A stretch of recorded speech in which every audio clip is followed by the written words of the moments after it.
Hello and welcome to the Comic Cave. I'm Ramsey, aka Captain Away, and today we're looking at the 2015 series, Marvel Zombies.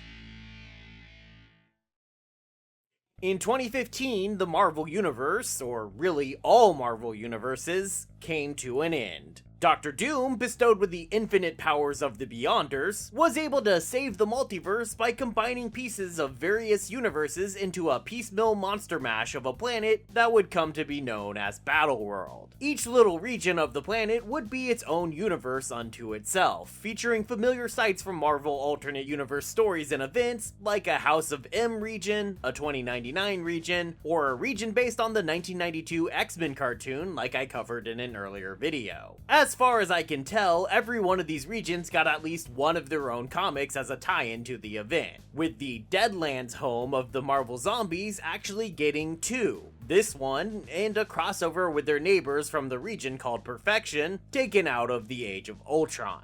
I'll cover both, don't you worry. This story, just called Marvel Zombies, would actually focus on Elsa Bloodstone, who in Battleworld is a member of the Shield, the giant wall that protects the majority of Battleworld from the most dangerous regions, and is probably a Game of Thrones reference if I had to guess. As for Elsa, she got her start as a sort of barely legal Lara Croft knockoff, introduced to us as the daughter of old Marvel Comics character Ulysses Bloodstone. Ulysses had been an immortal monster hunter imbued with the alien power of the Bloodstone in his chest. After he died, the Bloodstone was lost, but Elsa gained a piece of it that she would come to wear on a choker around her neck, and from there she followed in her father's monster hunting ways. The character got a serious revamp from Warren Ellis when he had her join Next Wave, which she starred in next to her fellow Marvel Zombies veteran, Aaron Stack, the Machine Man. And perhaps that's the reason she was chosen by the British comics writer Simon Spurrier, teaming up with also British comics artist Kev Walker, returning from Marvel Zombies 3 and 4, to lead this tale into the frightful Deadlands. So let's see just what horrors await Elsa in this land of the dead as we take this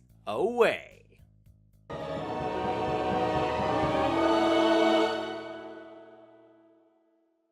The comic opens on tea time and a zombie attack on the Shield, which has caused Elsa Bloodstone to spill her tea. That's not gonna be good for the zombies. Elsa sets about proving just how much of a hard-ass she is by mercilessly taking out the zombies while also reproaching a newbie to the wall for complaining about the fact that he's dying. She assures him that he's not dying because his bite isn't actually infected, but then shoots him dead because, yeah, that was a lie. Nightcrawler's papa, Azazel, zombified and calling himself the Red Terror, shows up and bamps his way around the wall. Elsa attempts to put him down, but before she can finish the job, he grabs onto her and teleports her out away from the wall. She continues to struggle with him until they become separated, and Elsa crashes down so hard that she gets knocked out. She comes to find a little kid warning her of danger. And that danger is a mostly severed Doc Ock with just his torso and a single octopus arm remaining to him. And he quickly loses that as Elsa blasts him away. I love how the only thing Octavius says is, "Superior." Man, he really is obsessed with that. Once she's done taking her frustration out on Ock, Elsa turns her attention to the little kid, demanding to know who they are and why they're out here. But the kid has no memory and so has no answers for Elsa, and is a bit overwhelmed by Elsa's very demanding questioning. So Elsa gives up on learning anything about the child and decides to focus instead on getting back to the Shield, which she realizes is about 200 miles north of their current position. She knows this because of a mountain she uses as a landmark that she describes as a compensation haircut for someone with short man syndrome. And of course, she's talking about Wolverine. The mountain is shaped like Wolverine's haircut, and I love that description of it so much. But also it probably makes no sense if you only know Wolverine as Hugh Jackman.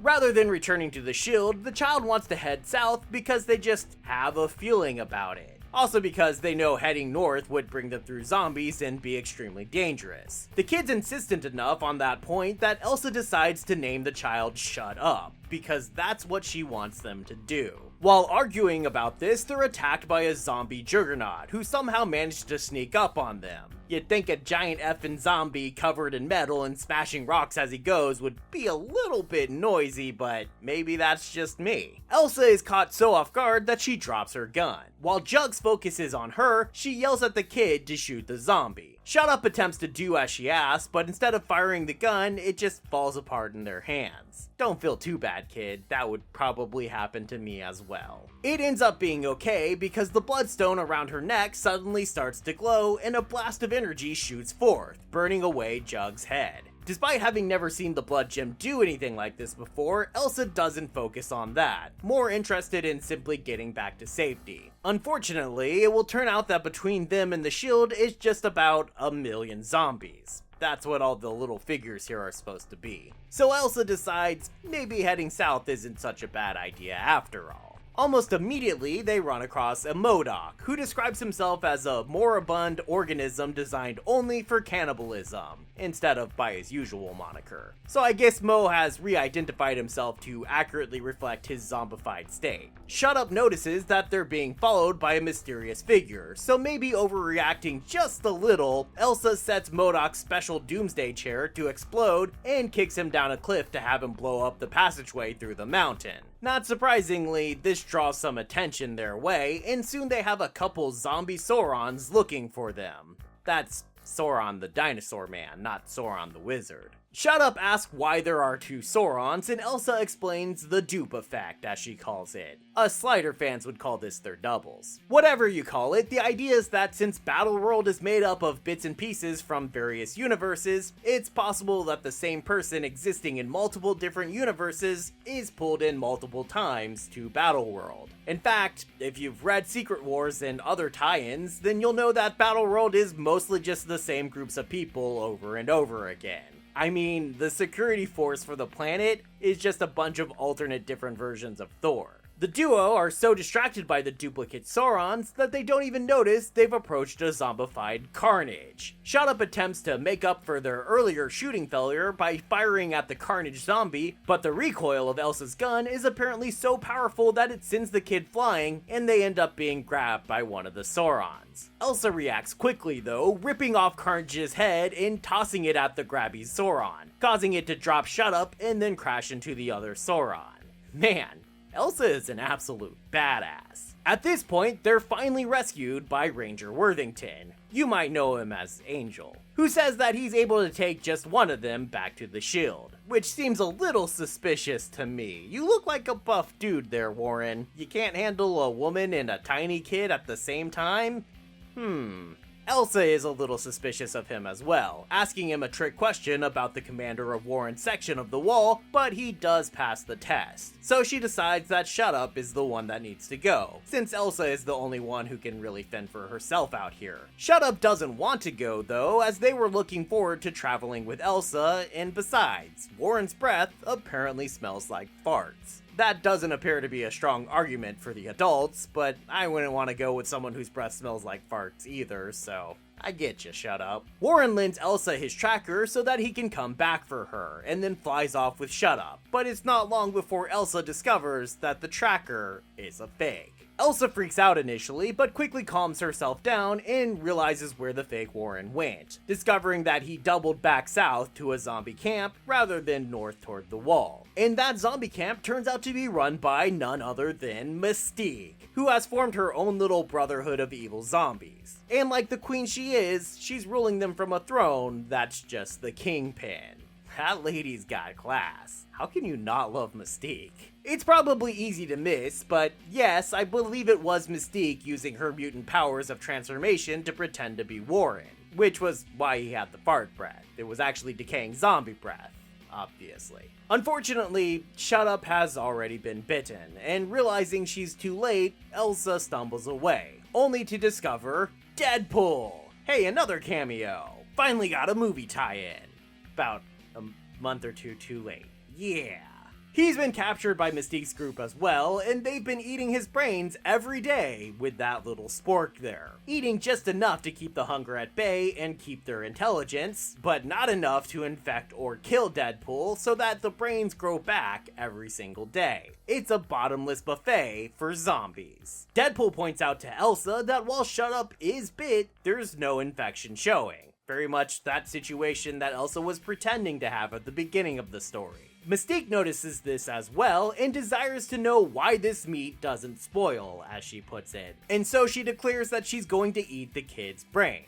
Those of you who watched my other Marvel Zombies videos should know that the Marvel zombies aren't the kind of zombies that just eat brains. They instead tend to devour people whole. So I'm not sure if this focus on brains that we have right here is a particular affectation for zombie Mystique, or if Spurrier just assumed that these were the brain craving type of zombies, or if that's how the Secret War zombies are supposed to be, or maybe it's just a reference. Mystique threatening Shut Up enrages Elsa so much that the Bloodstone ignites again and she suddenly just runs through the camp, ripping through the zombies and rescuing the kid. Shut Up insists that they go back and help Deadpool, but Elsa is convinced that trying to do so would be suicide. Since Shut Up won't let it go though, Elsa pulls out her gun and tells the kid to kill Deadpool as a form of mercy. She's making Shut Up do it because that's what Elsa's dad would do in the same situation. While Elsa's first series established that Elsa never knew her father, this story retcons her entire history, having her instead grow up with her dad. And since at least the age of 7, he's been raising her to be a monster hunter like him. In doing so, he was an unforgiving hard-ass, constantly pushing Elsa to be stronger, tougher, and less empathetic. He had her cut off ties with the rest of the world, lie to her own mother about how some kind of demon blood or whatever dyed her hair red, and even attempted to convince her that sacrificing regular people in order to kill monsters was worth it. Eventually, despite being immortal, Ulysses Bloodstone would get sick and die. But by then, Elsa had finally grown past being able to put up with him and had left. So she didn't even know how he died exactly in the end, just that he was definitely dead. He's hung over the entire story so far like a ghost, pushing Elsa's own hard-ass unforgiving attitude towards Shut Up, leading to her repeatedly yelling at the kid for being a kid, constantly repeating his aphorisms to explain her attitude, and even now to this point, getting the kid to be the one to kill Deadpool, saying it's time for them to grow up. But Elsa's cold exterior is finally cracking, the kid's youthful optimism slowly winning her over. So she takes her gun back and performs the kill shot herself, using a conveniently placed exploding barrel to disintegrate Deadpool altogether. Losing their food supply enrages Mystique, who now wants the girl meat, as she calls it, more than ever. Which makes Elsa realize for the first time that Shut Up is a little girl. For this purpose, Shut Up's design was intentionally androgynous, though Elsa clearly thought of the kid as a boy. I understand why they wanted to mislead on this point, I'll talk on that note in a moment, and honestly, it's little details like this that so many other writers would probably get wrong, but ends up really helping the story and proving a lot more important than you might think. Before the zombies can reach Elsa, they're suddenly jumped by that mysterious figure that has been following them, as the mystery person apparently wants Elsa for himself. Elsa uses the distraction to get away, and her and Shut Up run all the way south until there's nowhere left for them to run. But they're not alone at the end of the world. Their pursuer has met them here. Elsa is convinced that since the figure has her blade, that he's Azazel. As last she saw that blade, it was lodged into the Red Terror's shoulder. But this ain't Nightcrawler's papa, it's Elsa's papa. Well, sort of. As Shut Up quickly realizes, it's a dupe of Elsa's papa. Just another version of Ulysses stuck on Battleworld. Most likely the version that was originally from the zombie universe that was drawn here into Battleworld. The zombies also followed Elsa and Shut Up to the coastline, so Ulysses suggests they put aside their differences for a team-up until the horde is dealt with. But Elsa just says bollocks to that, chops off Ulysses' head, and goes to fight off the zombies on her own. I love this lady, she's the best. She's quickly overwhelmed by the zombies, but ends up being saved by the crimson blast of a bloodstone. But not her bloodstone, Ulysses' bloodstone. Plural. He has multiple bloodstones. Dude is covered in them. It seems zombie Ulysses has spent his time on Battleworld summoning all the Bloodstone holders to him one at a time, frequently with them being versions of Elsa's older brother, Cullen. As each one reached the Deadlands, their Bloodstone would manifest itself into a person that would feel a calling to the south, until they reached Ulysses and he was able to kill them and steal their Bloodstones. The unnatural nature of Battleworld has allowed for this gem that is supposed to be unique in each universe to exist multiple times in a single universe. And Ulysses has taken full advantage of that cosmic twist of fate, and now only Elsa's piece remains for him to collect. Or really, only Shut Up remains, since that's where the power really is located currently, as she of course is the manifestation of Elsa's Bloodstone. As Ulysses attempts to drain Shut Up, Elsa tries to stop her zombie dad, but he responds by simply biting Elsa's hand off. Damn, you cold, zombie dad. Get it? Cause he's dead, so he's cold? Yep. As Elsa feels the zombie infection take over her, she remembers when she chose, as a little girl, continuing to try to live up to her dad's expectations rather than accepting her mother's love, which was that point when she lied to her mom about the demon yuck in her hair. It's at that point that Ulysses also makes a choice, letting the monsters Elsa had been fighting attack Mrs. Bloodstone, so that she's driven crazy and he can have her committed. Oh right. He was always a cold bastard. Shut Up had it right earlier. Elsa, your dad's kind of a British pounds $% ampersand, and that's no cap. This lets Elsa finally realize who the child is. She's her. She's Elsa.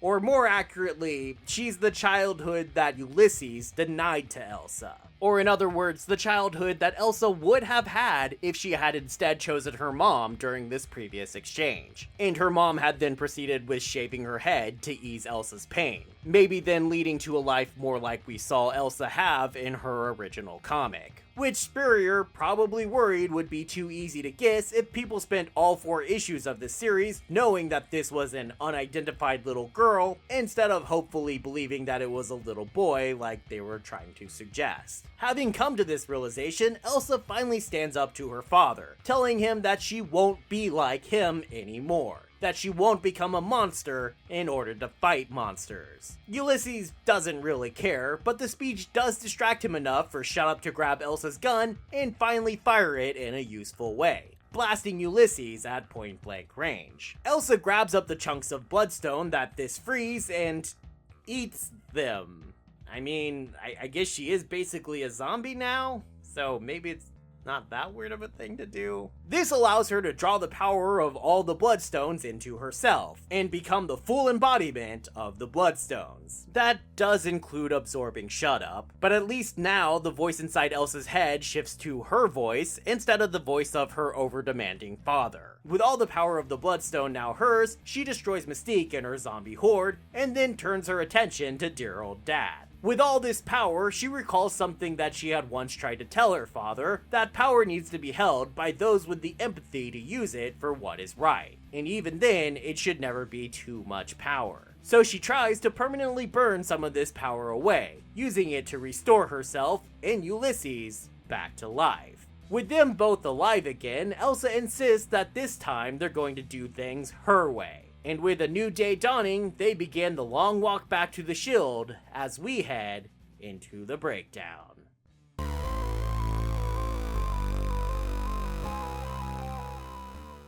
I really enjoyed this comic. It's basically Up with zombies. Which, saying that out loud, I'm not sure that actually sounds like a good thing, but it is. It is. Honestly, I'm not sure it did itself any favors by calling itself Marvel Zombies, because it's not really a Marvel Zombies story. It's an Elsa Bloodstone story, as she learns to not be the caricature that she was made into by Warren Ellis in Next Wave, and instead be a more complete person by experiencing a childhood she never got to have before. And to do that, she also happens to have to fight her way through some zombies. Gotta have that Marvel spirit in there somewhere. But the zombies really could have been any opponent, especially since they're so different from previous iterations of Marvel zombies that it didn't really matter. But in the end, I am glad that we got to spend more time with zombies, even ones we've seen before. And Elsa and Shut Up are both such fun characters. I like seeing Elsa both with her diamond hard edge and with her caving to a softer side of herself, and the transition is very well played. I will admit confusion over the timeline here, or really over the way Elsa remembers her history. In Secret Wars, everyone has forgotten the existence of worlds before Battleworld, but it seems like Elsa's history here with her father couldn't have happened on Battleworld. But also, like, it had to? Not sure what's going on there, but this new backstory is so good that I'm willing to give it a pass and just let it do its work. I'm not the biggest fan of Kev Walker's art. I feel he has probably been my least favorite of all the Marvel Zombies artists so far, but he does serve this story pretty well. I do have a bit of a fondness for some of the facial expressions he gives Elsa, and I adore the coloring work in this series, especially from Guru EFX in the last 3 issues. So yeah, I'm actually going to give this a series recommendation level of high.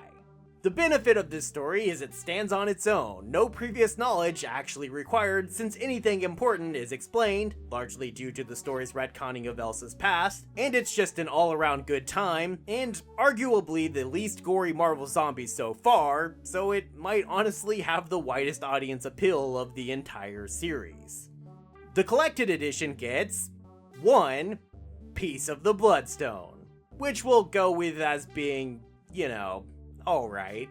It's got some power, but not much, and it might come with an annoying child who won't stop bloody talking. The collection is pretty much just the 4 issues of this all too brief series, plus a very brief cover gallery, but then also contains the entire first issue of the original Marvel Zombies. Honestly, I don't know why you would have picked up this series if you hadn't read that already, but still kind of a neat bonus, so I'll give it to Marvel on this one.